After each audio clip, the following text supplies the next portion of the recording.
دینی بھائیوں اور بہنوں، بندگی میرا سید محمود ثانی مہدی رضی اللہ عنہ، امامنا و سیدنا میرا حضرت سید محمد مہدی موعود علیہ السلام کے فرزند جانشین خلیفہ الاول، آپ کا مقام، آپ کا مرتبہ، چاہے آپ دن رات اگر 1 سال بھی بیان کرتے رہیں تو پورا نہیں ہو سکتا۔ آپ کے مقامات، آپ کے درجات کے بارے میں خود امامنا علیہ السلام نے فرما دیا ہے۔ ہم کو تمام خلفاء کے بارے میں بتایا، خاص طور پہ جو ہے خلفاء جو ہے بندگی میں شاعر خنوی صدیقی ولایت، بندگی میں شاہ نعمت، بندگی میں شاہ نظام، بندگی میں شاہ دلاوت رضی اللہ عنہ کے بارے میں تفصیل سے بتایا ہے۔ تو آپ کی حیات، آپ کی سیرت اس فقیر کے سے بس بیان کرنے کے بس کی بات نہیں ہے، لیکن تبرکاً و تیمماً کچھ واقعات بول کر یہ فقیر جو ہے نا اپنا ثواب حاصل کرنے کی کوشش کرے گا، آپ کو بھی اس کا ثواب، ان کا ثواب بہرا فیض ہم سب کو حاصل ہو۔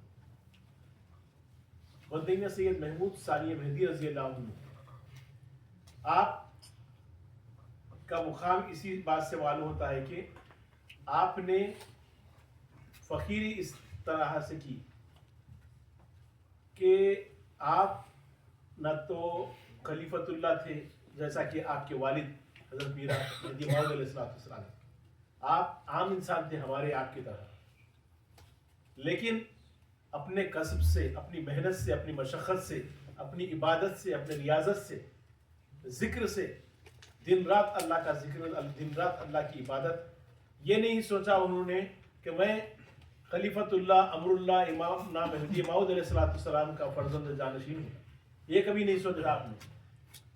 آپ نے اس پر اکتفا نہیں کیا، یہ بھروسے پہ نہیں بیٹھے کہ بھئی امامنا کا بیٹا ہوں، میں آپ کا بڑا بیٹا ہوں، میری بھی بخشش ہو جائے گی، ایسا نہیں ہے۔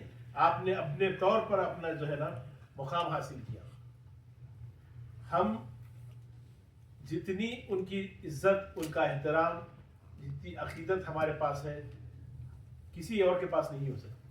ہم جو ہے نا دیکھیے مہدی موعود علیہ السلام خلیفۃ اللہ تھے، معمور من اللہ تھے، معصوم عن الخطا تھے، ہمسر رسول اللہ تھے۔ یہ تمام درجات ہونے کے باوجود وہ اللہ کی طرف سے معمور من اللہ تھے، اللہ کی طرف سے بھیجے گئے تھے۔ ان کو تعلیم دی جاتی تھی اللہ کی طرف سے بلا واسطہ، لیکن آپ کے فرزند حضرت بندگی سید محمود ثانی مہدی جو ہے، آپ نے اپنی محنت سے اپنا مقام بنایا، اتنا مقام بنایا کہ وہ ایک انسان ہوتے ہوئے وہ مقام پر لا لیا اپنے آپ۔ یہ بڑی بات ہے، سوچنے کی بات ہے کہ یہ ایک مقام جو ہے نا، تو محنت سٹیجز آتے ہیں، آسانی سے نہیں ملتی۔ اللہ کو پانا آسان نہیں ہے، اللہ کو حاصل کرنا، اللہ کا دیدار ہم کہتے ہیں آسانی سے، تقاریر میں لوگ کہہ دیتے ہیں دیدار کرنا ہے، کوشش کرنا دیدار کی جو ہے ہم سب پر فرض ہے، لیکن یہ آسان کام نہیں ہے۔ دن رات جو عبادت کرتے ہیں اور اللہ پر توکل کرتے ہیں، ہر کام اللہ کے بھروسے کرتے ہیں، توکل الی اللہ، ہمارے مذہب کی بنیاد توکل ہے۔ جو اللہ پر بھروسہ نہیں کرتا، جو اللہ پر توکل نہیں کرتا، دنیا پر نظر رکھتا ہے، وہ مہدوی نہیں ہو سکتا، ہرگز نہیں ہو سکتا۔ بشر پہ، مخلوق پہ آپ جو ہے یہ سوچیں گے کہ بھائی انسانوں پر نظر رکھیں گے، ہمارے کتنے بندے ہیں، ان کے کتنے بندے ہیں، کتنے لوگ آ گئے۔ لوگوں پر جب نظر رہتی ہے، غیر اللہ پر نظر رہتی ہے، تو اللہ سے نظر ہٹ جاتی ہے۔ اللہ پہ اگر آپ کی نظر رہی تو غیر اللہ پر نظر نہیں پڑتی، اس کی کوئی ہمارے پاس ویلیو نہیں ہے۔ آپ 1 آدمی آؤ، 10 آدمی آؤ، 1000 آدمی آؤ، 1,00,000 آدمی آؤ، ہمارے پاس اس کی کوئی اہمیت نہیں ہے۔ اللہ کو پانا ہے، اللہ ایک ہے اور اس پر توکل کرنا ہے، وہی ہے ساری دنیا کا چلانے والا، وہی ہے ساری دنیا کو جو ہے نا مینیج کرنے والا۔ کوئی پتہ نہیں ہلتا اللہ کی مرضی کے بغیر۔ ہم اگر اس پر بھروسہ نہیں کرتے، غیر اللہ پر بھروسہ کرتے ہیں، تو اپنے آپ کو لمیٹڈ جو ہے نا ریسٹرکٹ کر لے رہے ہیں، اپنی جو ویلیوز ہیں اس کو ریسٹرکٹ کر لے رہے ہیں۔ آپ کا جو انعام ہے وہاں محدود ہو جاتا ہے۔ ایک انسان کتنا آپ کو ہیلپ کر سکتا ہے نا؟ آپ کو پرابلم آیا, آپ کوئی پیسے والے کے اوپر نظر رکھتے ہیں, بھائی ان کے پاس سے اپن ہیلپ لے لی.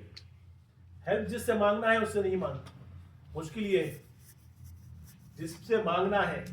امام علیہ السلام فرماتے ہیں کہ ہر سے خواہی از خدا خواہ, ہر سے خواہی از خدا خواہ, جو مانگتا ہے اللہ سے مانگ, کیونکہ وہی ہے دینے والا. کسی انسان سے بھی دلا رہا ہے تو وہ اللہ ہی دلا رہا ہے, اس کے دل میں اللہ ڈالا تو آپ کو وہ دے رہا ہے.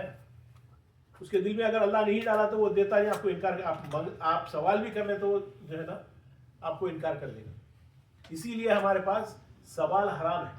نہ صرف سوال حرام ہے بلکہ حالت سوال بھی حرام ہے. سوال, آپ سوال اوپنلی پوچھ رہے ہیں, آج کل اوپنلی پوچھ رہے ہیں لوگ ہیلپ, لیکن